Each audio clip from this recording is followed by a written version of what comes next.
If you watch the old TV show, The Good Place, you know the setup.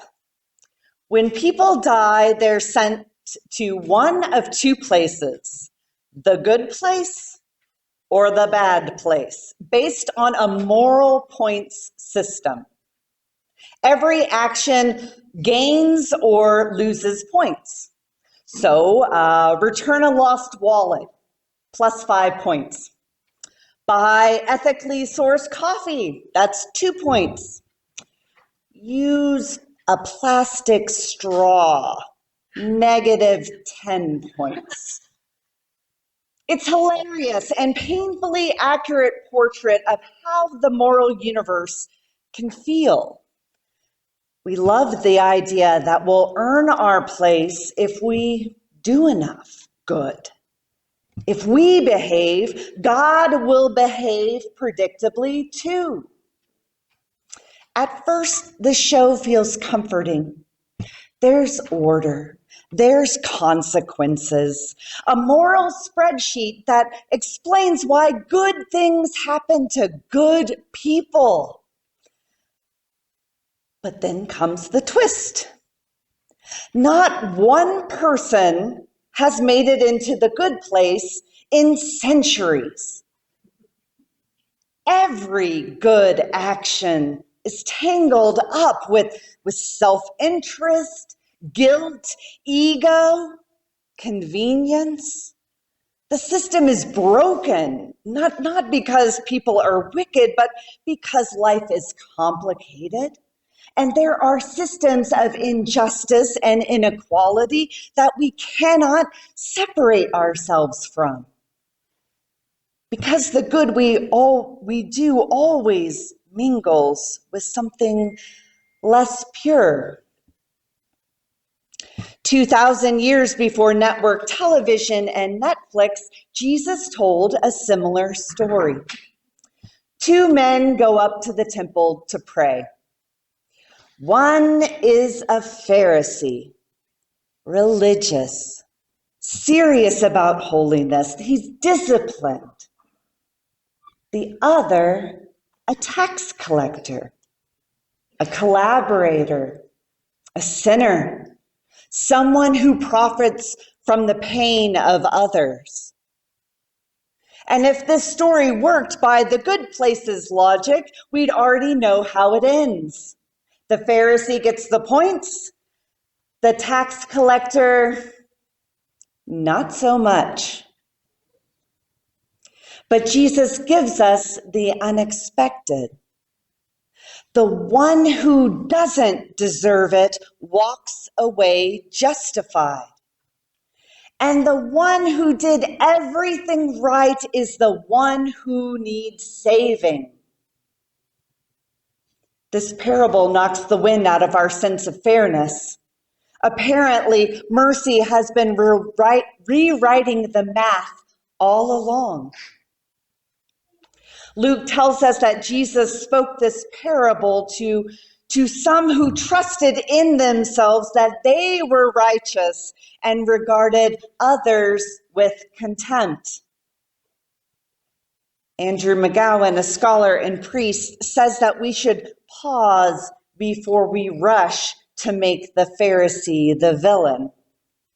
They were the serious ones, the faithful ones. They were the folks who kept faith alive amidst impossible circumstances.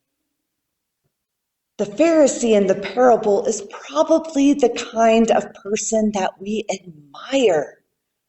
Steady, disciplined, someone who shows up to worship every Sunday. And that's what makes this story so unsettling. Jesus isn't talking to them. He's talking to us, to the ones who care about faith, who give, who try to live right. The Pharisee's problem is not his devotion, it is his direction. He has turned his prayer inward. He stopped addressing God and started addressing himself. God, I thank you that I am not like other people. He's measuring holiness by comparison. His righteousness depends on someone else being wrong. And in that subtle turn, his prayer collapses into contempt.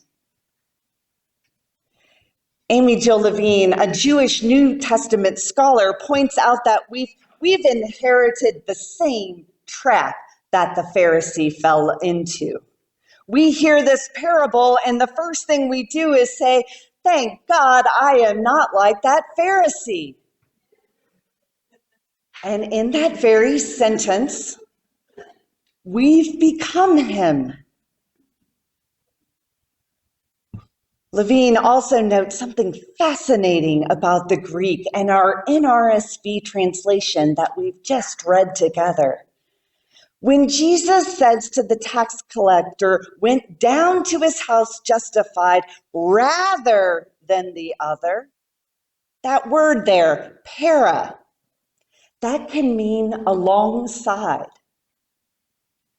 So saying it in that translation, the tax collector went down to his house justified alongside the other. Maybe Jesus isn't drawing a line between these two men at all. Maybe both go home loved.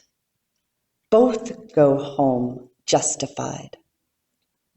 But only one of them knows it. Only one has been cracked open enough by mercy to see the truth. God's mercy levels the ground of the temple. Everyone stands side by side. If this parable is about anything, it's about what happens when God takes a wrecking ball to our ladders, moral scorecards, hierarchies, and our desperate need to be right. Because the truth is, we all want to believe that we can climb our way to grace. We want our goodness to count for something, our faith to earn us standing. But the God Jesus reveals doesn't reward achievement. God upends it. God doesn't elevate the humble because humility is a virtue. God lifts the humble because they're finally low enough to see the truth. The tax collector's prayer is only 7 words long. God, be merciful to me, a sinner. He doesn't promise to do better. He doesn't justify himself. He simply throws himself on the mercy of God. And that's enough. I wonder if the same thing could be said of the good place, too. When the characters finally give up trying to earn heaven, they begin to live it. They start practicing grace. They learn curiosity instead of judgment, forgiveness instead of perfection. Heaven stops being a prize and becomes a posture. That's what happens in the temple, too. God's mercy turns the system upside down, and suddenly we realize it's not about who's closer to God. It's that God has come close to everyone. Theologian Andrew McGowan again here says that this parable isn't about choosing sides. It's about exposing the futility of having sides at all. The Pharisee and the tax collector each come with a story, each believing that he knows how God will act. But when the prayer is over, God's mercy has erased the boundaries between them. The temple floor is level. And here's the deeper challenge. Once the ground is level, you can't stand above anyone else. You can't stand below anyone else either. You just stand together. Mercy doesn't sort people out. Mercy gathers them in. And that's what we're trying to practice here at St. Aidan's. Part of our place at the table stewardship season includes trying something new, sharing our joys during worship. At the end of the prayers of the people this morning, if you have a celebration, a birthday, an anniversary, a new job, a recovery milestone, you'll be invited to come forward and receive a blessing. Now, it's not a contest for whose joy is greater. It's a visible sign that the ground here is level, that we belong to one another in the light of God's mercy. And we'll say, in one way or another, God, be merciful to me, a sinner. The Pharisee wanted a world where righteousness could be measured, where worth could be earned, where God could be managed. But the temple that day became something else. It became the good place, the true good place, where God's mercy leveled every difference and brought everyone within reach. The good news is that God's mercy doesn't wait for our recognition that the field is level on our sinfulness and our brokenness. God's mercy keeps lowering the walls, flattening the ground, gathering us in until we stand side by side, breathing the same grace. Because God's mercy doesn't divide the world into winners and losers, saints and sinners, Pharisees and tax collectors. God's mercy tells the truth about who we are. We are people who cannot save ourselves, but we keep finding ourselves saved anyway.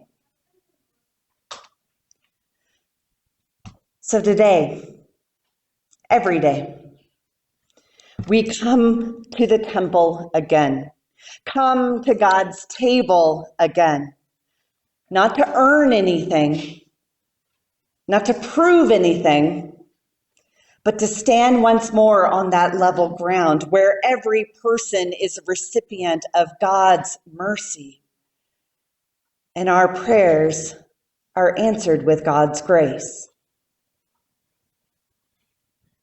Amen.